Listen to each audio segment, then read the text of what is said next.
Let's discuss what is law. कानून क्या है, ठीक है? तो एक केस लेते हैं। मान लेते हैं कि क्रिकेट का मैच है, ठीक है? सोसाइटी को आप समझो ऐसा कि कोई मैच है, क्रिकेट मैच है, ठीक है? 2 केस लेते हैं कि अगर कोई खेल का कोई नियम है, पहला केस। दूसरा केस कि खेल का कोई नियम नहीं है, ठीक है? मान लीजिए कि कोई रूल्स नहीं है, गेम का कोई भी, क्रिकेट मैच का कोई भी रूल नहीं है। तो उस केस में क्या होगा? हर प्लेयर हर रन के लिए लड़ेगा और हर बॉलर जितनी बॉल फेंकेगा, हर बॉल के लिए वो क्लेम करेगा कि नहीं ये आउट है। और जब कोई रूल ही नहीं है, तो कैसे डिसाइड होगा कि नहीं ये रन वैलिड है या नहीं? जो बॉल फेंका गया है वो बॉल सही है या नहीं सही है? उस बॉल पे सामने वाला जो प्लेयर है, जो बैट्समैन है वो आउट है या नहीं है? ये डिसाइड कर पाना बहुत मुश्किल होगा, राइट? तो उस केस में क्या होता है? लॉ बनता है, ठीक है? लॉ का काम क्या है? लॉ का काम है एक सर्टेन फ्रेमवर्क बनाना, एक सर्टेन सिस्टम क्रिएट करना, ठीक है? कुछ रूल्स बनाना, कुछ रेगुलेशन बनाना, ठीक है? जिससे कि ये जो पूरा क्रिकेट मैच है, उसको प्रॉपर तरीके से गवर्न किया जा सके, कंट्रोल किया जा सके। ठीक है? तभी तो हर प्लेयर का कौन-सा प्लेयर अच्छा है, कौन-सा प्लेयर अच्छा नहीं है, कौन-सा बैट्समैन कितना अच्छा स्कोर कर रहा है, नहीं कर रहा है ना? या पहली बॉल पे आउट हो रहा है, या कौन-सा जो बॉलर है, वो अच्छी बॉलिंग कर रहा है, नहीं कर रहा है। ये rules as a standard set करने के बाद हम डिसाइड करते हैं ना, राइट? कि भाई विराट कोहली अच्छा प्लेयर है, वो जो रूल्स हैं, वो सबके लिए बराबर हैं। हर प्लेयर के लिए जितना भी बैट्समैन, चाहे वो ओपनर हो, चाहे वो लास्ट बैट्समैन जो आएगा, उसके लिए भी सबके लिए रूल्स सेम है, ठीक है? वैसे ही बॉलिंग के लिए, चाहे बुमराह बॉलिंग करें, चाहे कोई किसी आप बैट्समैन को बॉल पकड़ा दो कि भाई बॉल करो, सबके लिए रूल्स सेम है, ठीक है? तो उस कॉन्टेक्स्ट में जब एक स्टैंडर्ड सेट होता है, जब एक रूल्स एंड रेगुलेशन का जब आप एक स्टैंडर्ड सेट करते हो, तब आप ये देख पाते हो कि कौन-सा बॉलर अच्छा है, कौन-सा बॉलर अच्छा नहीं है, कौन-सा बैट्समैन अच्छा है। एंड जब आप ओवरऑल देखोगे, तो ओवरऑल देखोगे कि भाई मान लो इंडियन क्रिकेट टीम बहुत अच्छी है, राइट? तो जो सेट ऑफ रूल्स हैं, जो रेगुलेशंस हैं, वही पाकिस्तानी क्रिकेट टीम के लिए भी है, वही इंडियन क्रिकेट टीम के लिए भी है, वही ऑस्ट्रेलियन क्रिकेट टीम के लिए भी है। तभी तो हम कंपेयर करते हैं ना कि इंडियन जो क्रिकेट टीम है वो अच्छी है, ऑस्ट्रेलियन क्रिकेट टीम अच्छी है, राइट? तो रूल्स एंड रेगुलेशंस होने से, जब लॉ आप एस्टैब्लिश करते हो, उसके होने से जो चीज़ें हैं वो ऑर्डर में आती हैं, ठीक है? तो लॉ क्या है?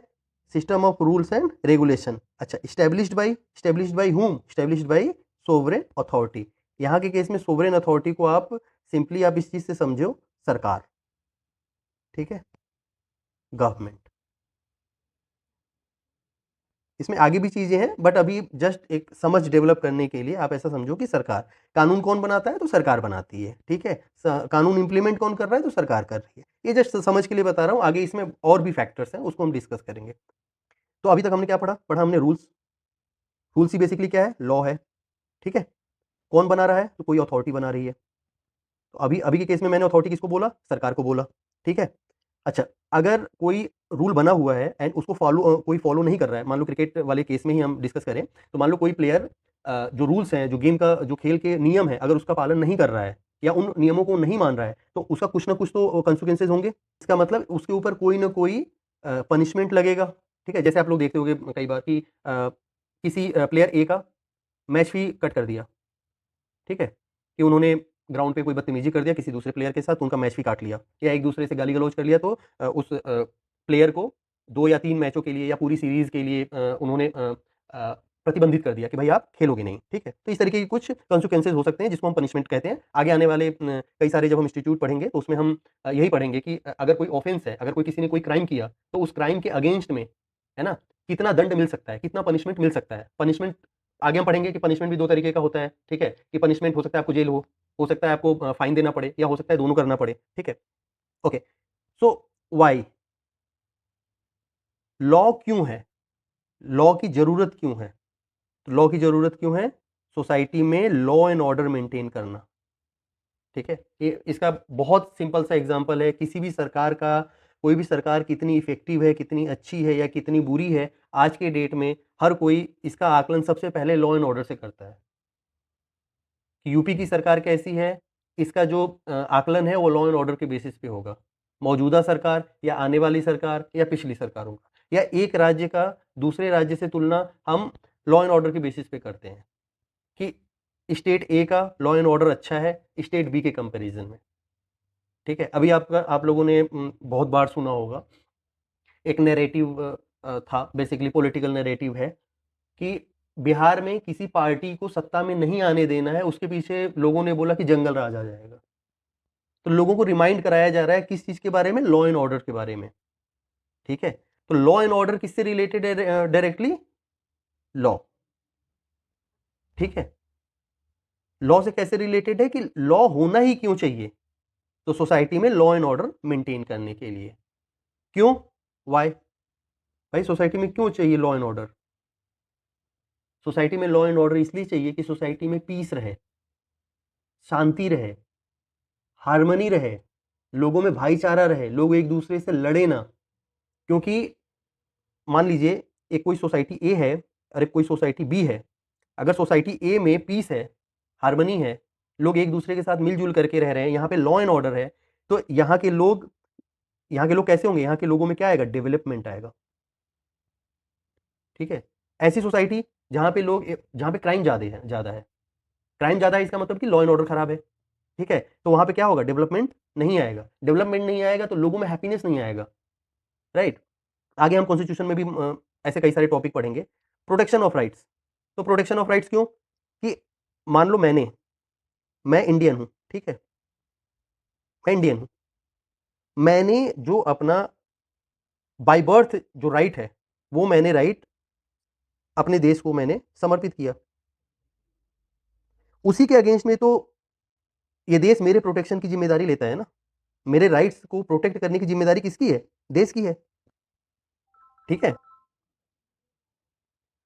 ओके, तो मेरे राइट्स का प्रोटेक्शन की जिम्मेदारी किसकी है? देश की है। ठीक है, देश का मतलब सरकार की है। तो क्या प्रोटेक्ट करने का? भाई मेरा जीवन बचाने की जिम्मेदारी सरकार की है। इसीलिए आप देखोगे कि कुछ लोगों को जो वीआईपी होते हैं बेसिकली, जो बड़े लीडर्स होते हैं या जिनको या वो लोग जो कि मान लो सेलिब्रिटी है कोई, ठीक है, तो जनरली मान लीजिए आज के केस में हम डिस्कस करते हैं सलमान खान को। ठीक है, सलमान को आप देखोगे कि कितना ज़्यादा फोर्स मिला हुआ है। ठीक है, कितनी ज़्यादा सिक्योरिटी मिली हुई है। If I am not wrong Z security है। ठीक है, तो उस लेवल की सिक्योरिटी इनको क्यों मिला? मुझे क्यों नहीं मिला? आपको क्यों नहीं मिला? क्योंकि इनकी जान को खतरा है, और जान किसी के लाइफ को प्रोटेक्ट करने की जिम्मेदारी किसकी है? गवर्नमेंट की है। राइट? आपके प्रॉपर्टी को, मान लीजिए कि आपका घर है, आपके बराबर वाले पड़ोसी ने क्या किया कि अपनी तरफ खुदाई करके आपका मकान ही गिरा दिया। ये प्रोटेक्शन करने की जिम्मेदारी किसकी है? गवर्नमेंट की है। क्यों? क्योंकि लॉ एंड ऑर्डर मेंटेन करना ये गवर्नमेंट का प्राइमरी ऑब्जेक्टिव है। राइट? डिस्प्यूट रेजोल्यूशन, क्रिकेट वाले एग्जांपल में हमने देखा कि अगर कोई बॉल मान लीजिए वाइड है या नहीं है, ये डिसाइड कैसे होगा? रूल्स से होगा। ठीक है, तो डिस्प्यूट रेजोल्यूशन का भी काम लॉ करता है। ठीक है, लॉ की हमें जरूरत इसलिए भी है, क्योंकि अकाउंटेबिलिटी जरूरी है। हमने जो अपने राइट्स थे वो हमने नेशन को सरेंडर किए, देश के नाम पे सरेंडर किए। ठीक है, तो वो जो देश है, देश को चला रही है सरकार। ठीक है, तो सरकार की जिम्मेदारी है, सरकार की जवाबदेही है कि वो रूल ऑफ लॉ इंश्योर करे। ठीक है, ये एक बहुत इंपॉर्टेंट कॉन्सेप्ट है, ये आपका कॉन्स्टिट्यूशन में भी आएगा। ठीक है, तो अकाउंटेबिलिटी क्या बोलता है? अकाउंटेबिलिटी रूल ऑफ लॉ ये बोलता है कि कोई भी व्यक्ति कानून से बड़ा नहीं है। आप लोग ये जो टर्म है कि कोई भी कानून से बड़ा नहीं है, कोई भी संविधान से बड़ा नहीं है, ये टर्म आप बार बार न्यूज़ में, मीडिया में हमेशा सुनते होंगे। ठीक है, तो हमें कानून की ज़रूरत क्यों है? हमें लॉ का नीड क्यों है? कि लॉ एंड ऑर्डर इंश्योर करता है सोसाइटी में जहां हम रहते हैं। ठीक है, जिसके हम पार्ट हैं, जिस सोसाइटी के। प्रोटेक्शन ऑफ राइट्स, वो हर व्यक्ति विशेष के राइट्स का प्रोटेक्शन करता है। डिस्प्यूट रेजोल्यूशन को आसान बनाता है। ठीक है, एंड गवर्नमेंट को अकाउंटेबल बनाता है। ठीक है, सरकार को जवाबदेह बनाता है। ठीक है, और रूल ऑफ लॉ इंश्योर करता है। ठीक है, लेजिस्लेटिव, एग्जीक्यूटिव, जुडिशरी। ठीक है, लेजिस्लेटिव को आप बोलो ब्रह्मा। ठीक है, एग्जीक्यूटिव कौन है? विष्णु। जुडिशरी कौन है? महेश, मतलब भगवान शिव। मैं बता रहा हूं कैसे। ये लॉ बनाना, लॉ बनाने का काम लेजिस्लेचर का है। सेंटर लेवल पे लॉ कौन बनाता है? पार्लियामेंट। ठीक है, स्टेट लेवल पे लॉ कौन बनाता है? असेंबली। असेंबली। ठीक है, और एक चीज और है, लोकल लेवल पे कौन लॉ बनाता है? सो म्यूनिसिपैलिटी।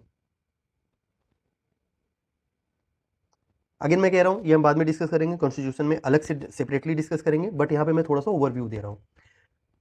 लेजिस्लेचर, विधायिका का कोर फंक्शन क्या है? लॉ बनाना, ठीक है। लेजिस्लेचर में कौन से लोग बैठते हैं? वो लोग बैठते हैं, जैसे पार्लियामेंट, पार्लियामेंट में कौन से लोग बैठते हैं? संसद में कौन से लोग बैठते हैं? संसद में वो लोग बैठते हैं जिनको हम चुन करके भेजते हैं। संसद मतलब उसमें कौन बैठते हैं? सांसद। सांसदों को कौन चुनकर भेजता है? हम चुन करके भेजते हैं, ठीक है। उसी सेम रिस्पेक्ट में राज्य के केस में, राज्य में क्या होता है? विधानसभा होता है। विधानसभा में कौन बैठते हैं? विधायक बैठते हैं, एमएलएज बैठते हैं, ठीक है। एमएलएज को कौन सिलेक्ट करके भेजता है? हम सिलेक्ट करके भेजते हैं।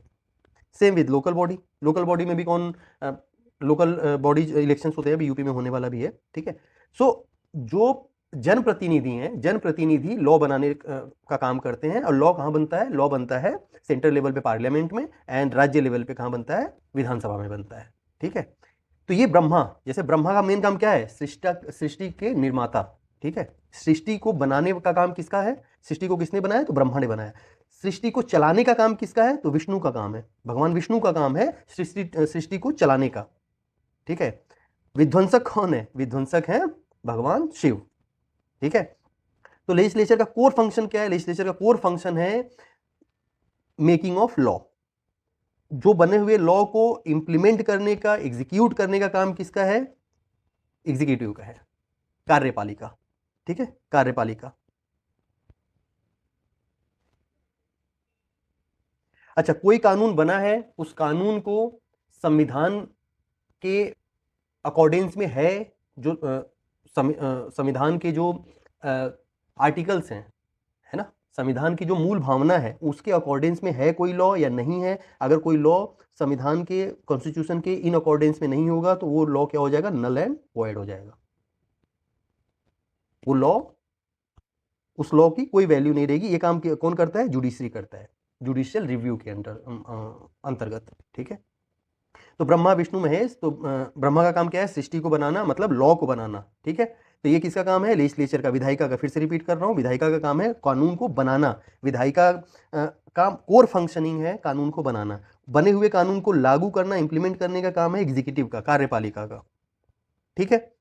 अच्छा, एक और सवाल कि क्या लॉ केवल लेजिस्लेचर ही बना सकता है? तो नहीं, एग्जीक्यूटिव भी बना सकता है। कैसे? ऑर्डिनेंस के थ्रू। ऑर्डिनेंस भी लॉ होता है, ठीक है। टेम्परेरी होता है, जब किसी मैटर पे अर्जेंट लॉ की ज़रूरत होती है, एंड उस टाइम पे जो हाउस है, हाउस अवेलेबल नहीं है, हाउस की सीटिंग नहीं हो रही है, तो उस केस में एग्जीक्यूटिव क्या करता है? ऑर्डिनेंस लेकर के आता है, ठीक है। Okay, judiciary, judiciary guidelines, guidelines के थ्रू लॉ बनाती है। For example Vishakha guidelines.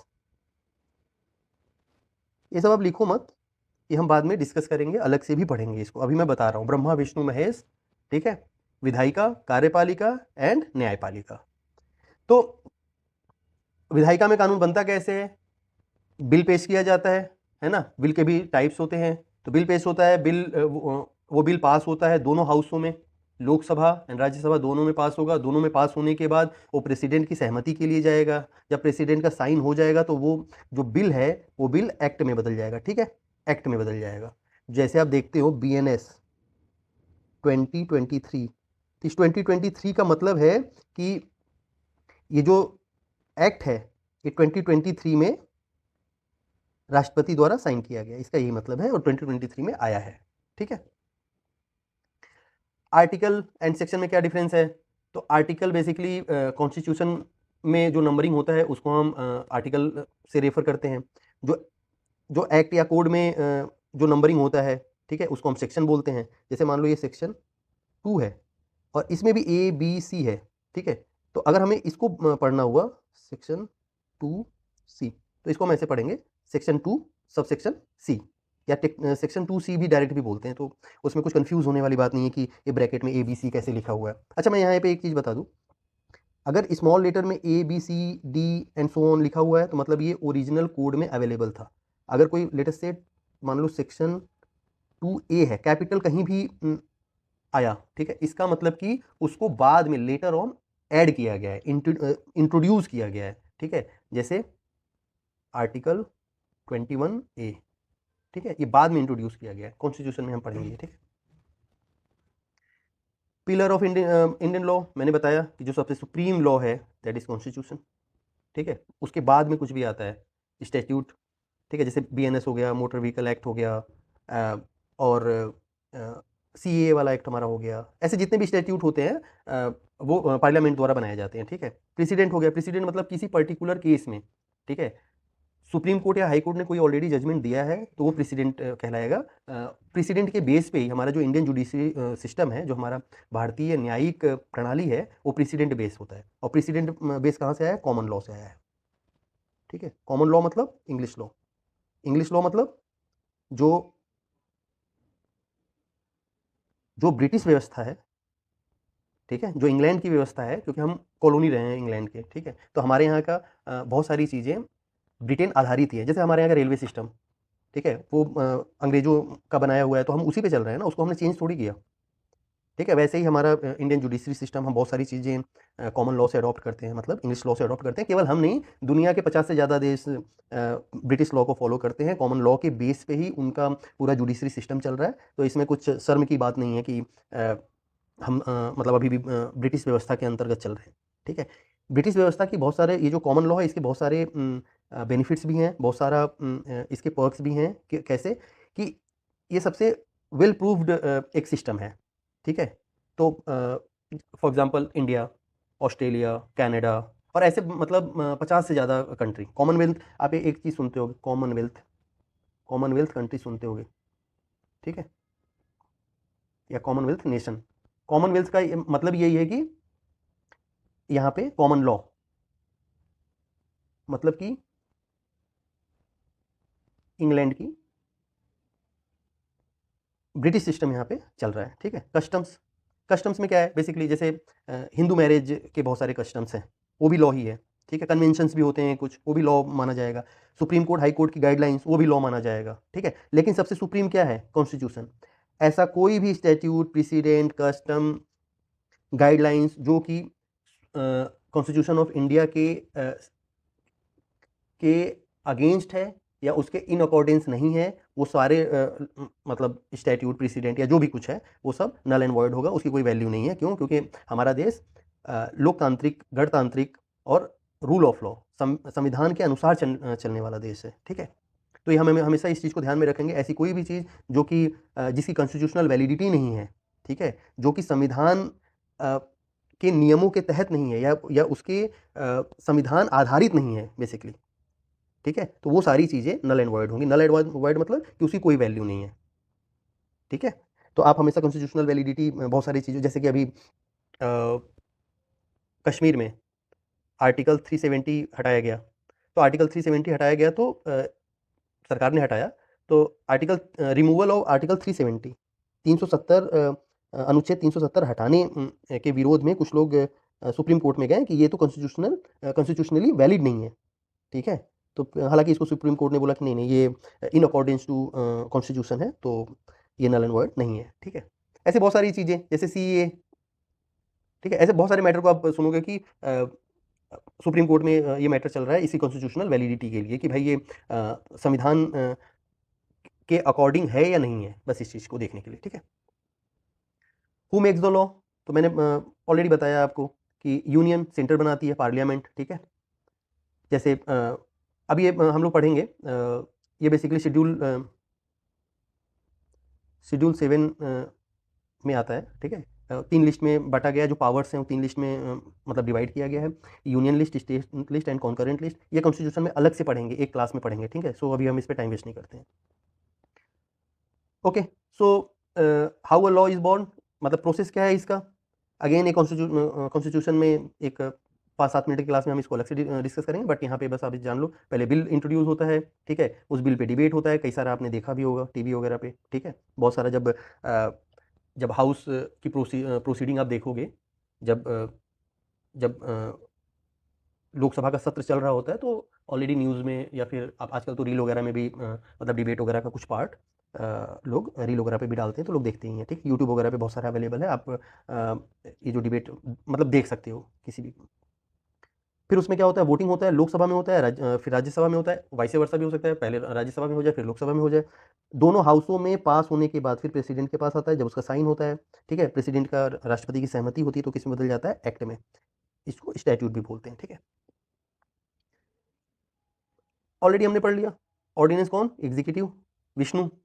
जब टेम्परेरी लॉ जब टेम्परेरी लॉ एग्जीक्यूटिव द्वारा लाया जाता है तो किसी अर्जेंट बेसिस पे तो उसको अध्यादेश या ऑर्डिनेंस बोलते हैं, ठीक है। लेकिन क्या एग्जीक्यूटिव का कोर फंक्शन है कानून बनाना, तो answer is no. Core function किसका है, लेजिस्लेचर का है, विधायिका का है। कार्यपालिका का काम कानून बनाने का नहीं है, ठीक है। अभी एक कॉन्सेप्ट है सेपरेशन ऑफ पावर। कॉन्स्टिट्यूशन जब पढ़ेंगे तो इस टॉपिक को भी हम पढ़ेंगे, उसमें हमारा आता है लेजिस्लेचर, एग्जीक्यूटिव एंड जुडिशरी। वही मैंने बताया ना, ब्रह्मा विष्णु महेश का कॉन्सेप्ट, उसमें डिस्कस करेंगे।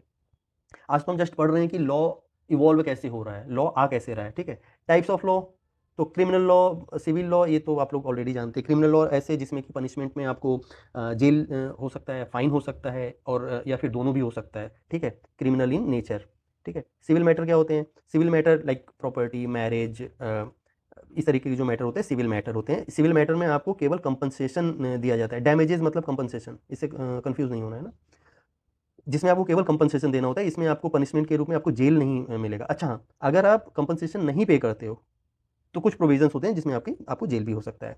तो सिविल लॉ का एग्जांपल क्या है, कॉन्ट्रैक्ट लॉ हो गया, मैरिज लॉ हो गया। मैरिज लॉ में हिंदू मैरिज लॉ अलग है, हिंदू मैरिज एक्ट अलग है, मुस्लिम मैरिज लॉ अलग है। बेसिकली ये पर्सनल लॉज होते हैं, ठीक है। Substantive and procedural law, substantive means कि क्राइम का डेफिनेशन क्या है, ठीक है, एंड उसमें राइट्स, उसमें लाइबिलिटीज, उसमें पनिशमेंट, वो सब कुछ डिफाइन होता है। राइट्स, क्राइम का डेफिनेशन होता है, अगर पनिशमेंट, अगर क्राइम कमिट हो रहा है ना, अगर कोई क्रिमिनल कोई पर्टिकुलर क्राइम, मान लो कि किसी पर्सन ए ने किसी का मर्डर कर दिया, ठीक है, किसी पर्सन बी का मर्डर कर दिया, तो अब पर्सन बी तो मतलब नहीं रहा, पर्सन बी के ना रहने पे अभी क्राइम क्या हो गया, मर्डर। तो मर्डर कहाँ डिफाइन होगा, मान लो पहले आईपीसी में होता था, अब बीएनएस, ठीक है। हमें आईपीसी पढ़ना नहीं है तो इस पे ज़्यादा दिमाग नहीं लगाना है, ठीक है। बेसिकली है दोनों सेम चीज़ ही, बट उसके सेक्शंस अलग हैं। तो अब ये नहीं कि आईपीसी सीआरपीसी के सेक्शंस लेकर के याद करने लगे हैं कि पहले तो पीवाईक्यू में वो क्वेश्चन था, ठीक है, पहले के पीवाईक्यू में रहा होगा, लेकिन अब जो सेक्शन आएंगे उसमें आईपीसी या फिर सीआरपीसी के जो क्वेश्चंस हैं या उसके सेक्शंस नहीं पूछा जाएगा। तो इस चीज़ को बिल्कुल क्लियर माइंड आप हो जाओ, ठीक है। जो भी सेक्शंस पूछे जाएंगे वो बीएनएस या बीएनएसएस, चलो अभी इसको डिस्कस कर लेते हैं। तो पनिशमेंट में कि मान लो कितने साल की सज़ा मिलेगी, जैसे मान लो चोरी है, किसी ने चोरी किया है, किसी ने डकैती किया है, तो अलग अलग क्राइम का अलग अलग पनिशमेंट होता है, ठीक है। अलग अलग उसके एलिमेंट्स होते हैं, उसके इंग्रेडिएंट्स अलग होते हैं, वो हम बाद में डिस्कस करेंगे, ठीक है। तो सब्सटेंटिव लॉ है ये। सब्सटेंटिव लॉ में बेसिकली क्या है कि क्राइम और उससे रिलेटेड पनिशमेंट को मतलब क्राइम भी डिफाइन होता है, अगर वो पर्टिकुलर क्राइम हो रहा है तो उसके जो क्रिमिनल है उसको क्या सजा मिलेगी, इसका भी प्रावधान सब्सटेंटिव लॉ में होता है, जैसे बीएनएस, ठीक है। प्रोसीजर का क्या है, बेसिकली कि प्रोसेस बताता है, प्रोसेस, इसको आप प्रोसेस, ये प्रोसेस बताता है कि जैसे मान लो पर्सन ए ने पर्सन बी का मर्डर किया, तो पर्सन ए ने बी का मर्डर तो कर दिया, लेकिन अब इस पर्सन ए को सजा कैसे मिलेगा, है ना। पहले एफआईआर होगा, फिर इसमें इन्वेस्टिगेशन होगा, पर्सन ए को अरेस्ट भी किया जाएगा, फिर उसके बाद कोर्ट में पेश किया जाएगा, फिर वो बेल के लिए अप्लाई करेगा, बेल कोर्ट अब रिजेक्ट करेगी उसका, मतलब वो सारा प्रोसेस है, ठीक है। तो जो प्रोसेस कैसे फॉलो होगा, कैसे उसको सजा मिलने का जो प्रोसेस है, जैसे मर्डर से लेकर के उसको जेल होने तक का जो प्रोसेस है, ये प्रोसीजरल लॉ में प्रॉपर उसका मतलब उसके सेक्शंस होते हैं, ठीक है, कि एफआईआर किस कंडीशन में होगा, ठीक है, इन्वेस्टिगेशन कैसे होगा, कौन कर सकता है इन्वेस्टिगेशन, अलग अलग क्राइम का अलग अलग ओहदे के जो ऑफिसर होते हैं वो ही कर सकते हैं, मतलब आगे हम अभी उसमें पढ़ेंगे, ठीक है। उसे कंफ्यूज नहीं होना, बस आपको यहाँ पे ये समझना है कि सब्सटेंटिव लॉ बीएनएस क्या है, सब्सटेंटिव लॉ है, इसमें क्राइम, पनिशमेंट एंड राइट्स की का उल्लेख होता है, एंड प्रोसीजर में केवल प्रोसेस की बात होती है कि कैसे किसी क्रिमिनल का इन्वेस्टिगेशन कैसे होगा, किसी क्राइम का इन्वेस्टिगेशन कैसे होगा, क्रिमिनल का अरेस्ट कैसे होगा, क्रिमिनल को कैसे ट्रायल मतलब कि जैसे जो कोर्ट की प्रोसीडिंग आप देखे होंगे कई सारे फिल्मों में भी, कि कैसे अपराधी को पेश किया जाता है कोर्ट में, कैसे जो लॉयर्स होते हैं कैसे बहस करते हैं, कोर्ट के सामने अपने आर्गूमेंट रखते हैं कि भाई एक पक्ष बोलेगा कि नहीं ये क्रिमिनल है, दूसरा पक्ष उसका डिफेंस लॉयर होता है, डिफेंस लॉयर बोला कि नहीं क्रिमिनल नहीं है, वो तो वहाँ था ही नहीं, मतलब अभी हम इसको आगे जब हम BNSS पढ़ेंगे तो उसमें हम डिस्कस करेंगे। तो CRPC CPC भी प्रोसीजरल लॉ ही है, बट ये किसका है, सिविल का है, और ये किसका है, क्रिमिनल मैटर्स का है। कॉमन लॉ एंड प्रेसिडेंट्स हम ऑलरेडी पढ़ लिए हैं, ब्रिटिश सिस्टम, ठीक है, अलग से इसमें कुछ नहीं है। Common law basically judgment law when statutes are silent, court decisions fill the gap, ठीक है। इसको मैं जब कोई केस डिस्कस करूंगा तब इसको मैं प्रॉपर इसको बताएंगे, ठीक है। जैसे ये देख लो, विशाखा गाइडलाइन ऑलरेडी मैंने बताया था, जुडिशरी का जो गाइडलाइन है वो भी क्या काउंट होता है, एज अ लॉ काउंट होता है, ठीक है। DK बासु, इसमें अरेस्टेड पर्सन के राइट्स की बात होती है और कैसे अरेस्ट करना है इसके प्रोसीजर की बात होती है। अच्छा, ये जो प्रोसीजर बनाने का काम किसका था, बेसिकली लेजिस्लेचर, ठीक है। जैसे सेक्सुअल हैरेसमेंट से रिलेटेड लॉ बनाने का काम किसका है, लेजिस्लेचर। लेकिन यहाँ पे सुप्रीम कोर्ट ने गाइडलाइन दिया, गाइडलाइन भी लॉ है। तो क्या सुप्रीम कोर्ट का कोर फंक्शन है लॉ बनाना? नहीं। लेकिन क्या बना सकती है सुप्रीम कोर्ट या हाई कोर्ट कोई लॉ? हाँ, गाइडलाइंस के थ्रू बना सकती है, लेकिन कोर फंक्शन नहीं है। इनैक्टमेंट एंड कॉमेंसमेंट में ऑलरेडी मैंने इस चीज़ को मोटा मोटा डिस्कस कर ही लिया था, जैसे BNS 2023 है, ठीक है। तो ये जो ईयर है ये इनैक्टमेंट ईयर है, ये आपको याद भी रखना है ना। आगे जब अपन BNS स्टार्ट करेंगे तो इसको थोड़ा सा डिटेल में पढ़ेंगे, ठीक है। कॉमेंसमेंट मतलब देखो, जब कोई कानून बन गया, जैसे BNS 2023 बन गया, ठीक है, कानून तो एग्जिस्ट कर रहा है, लेकिन क्या वो BNS को ग्राउंड पे लागू किया गया? कब से हम मानेंगे कि कोई लॉ है या कोई एक्ट है वो लागू कब से माना जाएगा? जब गवर्नमेंट, एक होता है gazette of India, gazette of India आप लोग सर्च करना थोड़ा सा। कोई भी कानून जब बनता है एंड उस दिन, जिस दिन से गजट ऑफ इंडिया में उसको नोटिफाई किया जाता है, उसको पब्लिश किया जाता है, और जब गजट ऑफ इंडिया में उसको पब्लिश किया जाएगा तो उसमें प्रॉपर डेट लिखा रहेगा कि इस तारीख से ये कानून लागू माना जाएगा, है ना, तो या एक्टिव माना जाएगा। That law applies to public, ठीक है। जैसे BNS के केस में ये इसका इनैक्टमेंट तो 25 दिसंबर 2023 को हो गया था, लेकिन इसको ग्राउंड पे लागू कब हुआ, 1 जुलाई 2024। मतलब इसका मतलब ये है कि जब गजट ऑफ इंडिया में पब्लिश हुआ होगा ये BNS का एक्ट, जब इसका जब गवर्नमेंट नोटिफाई की होगी, ठीक है, तो उस नोटिफिकेशन में लिखा होगा कि BNS 1 जुलाई 2024 से लागू माना जाएगा। मतलब कि अगर मान लो 30 जून को कोई मर्डर हो रहा है, तो मान लो 30 जून 2024 को किसी जगह पे मर्डर हुआ या किसी जगह पे चोरी हुआ, तो यहाँ पे क्या लागू हुआ होगा, IPC। लेकिन 1 जुलाई या उसके बाद मर्डर हो, चोरी हो, कुछ भी हो, तो वहाँ पे क्या लागू हुआ होगा, BNS, ठीक है। तो ये है बेसिकली। अच्छा, आप एक चीज़ और याद रख लो, जैसे 3 फार्म लॉज थे ना, 3 किसान कानून, याद ही होगा आप लोगों को, काला कानून बोला गया ओके, उसी तरीके से 3 क्रिमिनल लॉज आए थे। पहला क्या था, BNS, दूसरा BNSS, तीसरा क्या था, भारतीय साक्ष्य अधिनियम।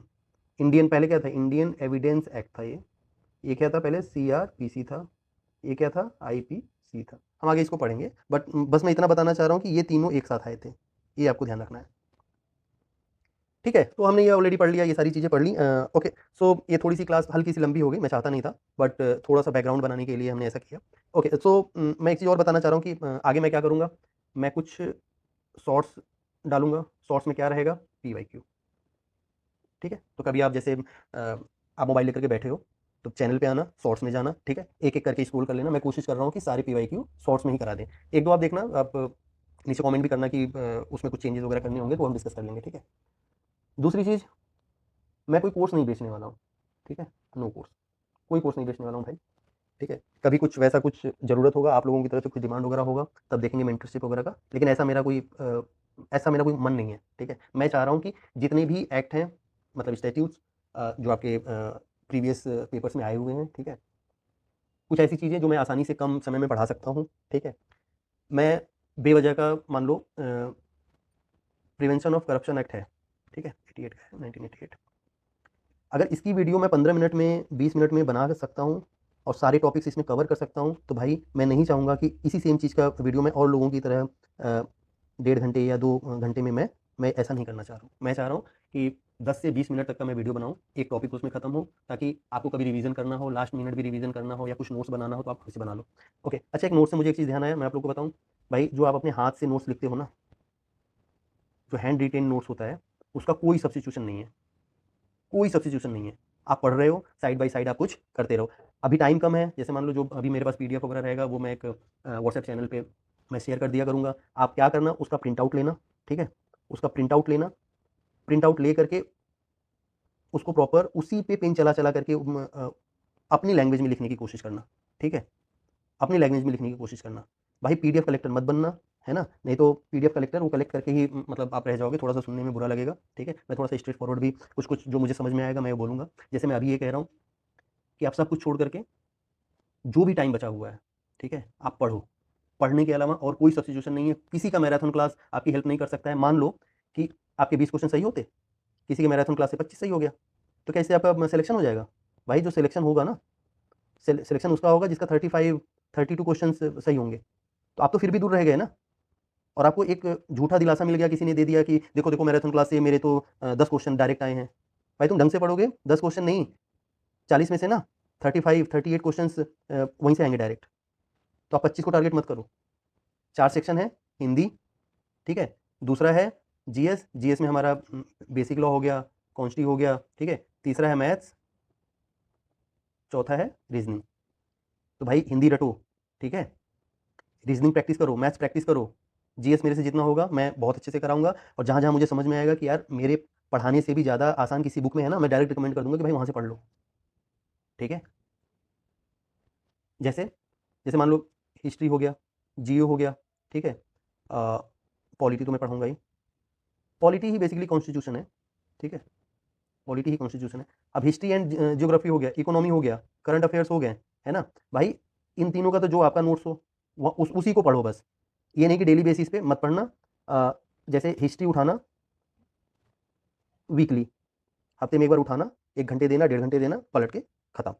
ज्योग्राफी कर लेना, ऊपर-ऊपर से करना, फैक्चुअल चीज़ें करना, ठीक है? ज़्यादा अंडरस्टैंडिंग वाली चीज़ें जीएस में पूछा जाएगा तो पॉलिटी कॉन्स्टिट्यूशन से पूछा जाएगा एंड बेसिक लॉ से पूछा जाएगा। करंट अफेयर्स स्पीडी आती है, ठीक है? आँख बंद करके खरीद लाओ। एग्ज़ाम से महीने भर पहले वाला जो भी एडिशन आएगा, आँख बंद करके खरीद लाना। उसमें भी मैं बाद में बता दूँगा कि उसमें क्या-क्या अपने को करना है, ठीक है? तो यार पढ़ने के अलावा और कोई सब्स्टिट्यूशन नहीं है, कोई मैराथन क्लास, कोई भी टीचर, है ना? छोड़ो यार, मैं किसी के बारे में कुछ बोलना नहीं चाहता हूँ, बट आप अपना टाइम लॉजिकली यूटिलाइज़ करो। मैं तो आपको यही रिकमेंड करूँगा कि एक सीटिंग आप 3 आवर्स का लगाओ, दूसरी सीटिंग आप 2 आवर्स का लगाओ, तीसरी सीटिंग आप 1 आवर का लगाओ, ठीक है? इसको बढ़ा सकते हो तो 3 एंड हाफ आवर कर लेना, 2 एंड हाफ आवर कर लेना, 1 एंड हाफ आवर कर लेना। ये देखने में लग रहा होगा केवल 6 आवर्स, लेकिन मैं ये इफ़ेक्टिव इफ़ेक्टिव स्टडी की बात कर रहा हूँ, है ना? वो नहीं कि गाना सुन रहे हैं, खाना खा रहे हैं, मूवी देख रहे हैं, इंस्टाग्राम चला रहे हैं तो उसका भी टाइम काउंट कर रहे हो, नहीं। आप पढ़ के देखो, 3 घंटे की एक सिंगल सीटिंग लगाओ, देखो क्या होता है। उसके बाद 1 घंटे का ब्रेक लेके 2 घंटे का सीटिंग लगाओ, ठीक है? कहने मात्र वाला पढ़ाई मत करो, पढ़ने वाली पढ़ाई करो, ठीक है? चलो ऑल द बेस्ट। अगली क्लास में हम जो मैंने सोचा है, मैंने ये सोचा है कि 2 पार्ट, पहले तो जैसे कि प्रिवेंशन ऑफ करप्शन एक्ट ही हो गया, ठीक है? आरटीआई हो गया, ठीक है? मैटरनिटी बेनिफिट एक्ट हो गया। इस तरीके से एक-एक छोटे-छोटे क्लास बना करके 10 से 15 मिनट का वीडियो बना के एक-एक टॉपिक मैं वो कंप्लीट करा दूँगा। बीएनएस हो गया और बीएनएसएस हो गया, ठीक है? ये तो मुझे लगता है 30-35 क्लास के आस-पास मुझे लगेगा, लेकिन इसमें सारे टॉपिक्स कंप्लीट हो जाएँगे। एंड डोंट वरी, जो सेक्शन लोग कह रहे हैं ना कि सेक्शन याद नहीं हो रहा है, भाई वो लोग सेक्शन गलत तरीके से याद करा रहे हैं, जो लोग भी करा रहे हैं, ठीक है? मुझे पढ़ाने का कोई वैसा यार कोई मन-वन था नहीं, लेकिन जब मुझे लगा कि कई सारे लोगों को मैंने देखा पढ़ाते हुए, तो उनका जो अप्रोच है, अप्रोच ही बेसिकली उसी में बहुत फ्लॉ मुझे लगा। तो मुझे लगा कि यार चलो मेरे से जो हेल्प हो सकता है, अगर किसी को समझ में आता है, कुछ लोगों को भी उसका फ़ायदा मिलता है, तो आई विल बी ग्रेटफुल, ठीक है? चलो, थैंक यू, बाय-बाय।